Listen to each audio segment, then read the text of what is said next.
Odola ateratzea, osasun egoera aztertzeko diagnosi mota bat da. Ez da esterila, baina saila ikutu behar badugu ziztatu baino lehen, esterila izan beharko da. Eta bertan 3 zain zizta ditzakegu, basilika, zefalika edo mediala. Hau egiteko, hurrengo batera erabili beharko dugu. Eskularruak, esparadrapoa, orratzak, tutuak,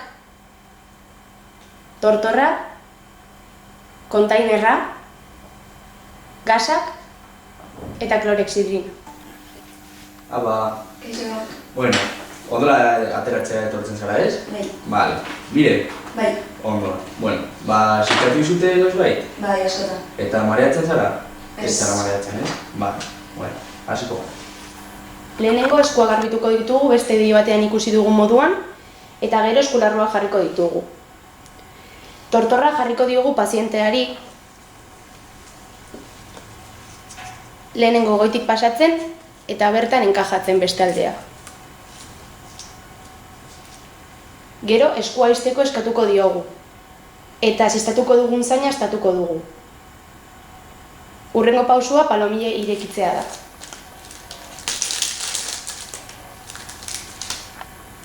Lehenengo zonaldea garbituko dugu. Hurrengo pausua asistatzeko palomilari tapakentzea. Bisela goruntz dagoela eta palomila erliebedun aldetik hartzen dugu. Eta zaina asistatuko dugu.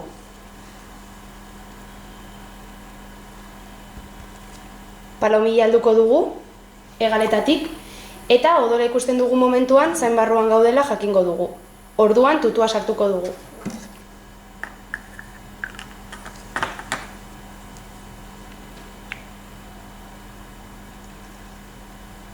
Eskua zabaltzeko eskatuko diogu pazienteari.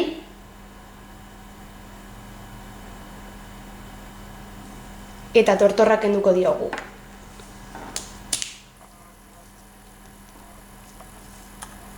Gasa hartu eta asistatu dugun puntuan jarriko dugu.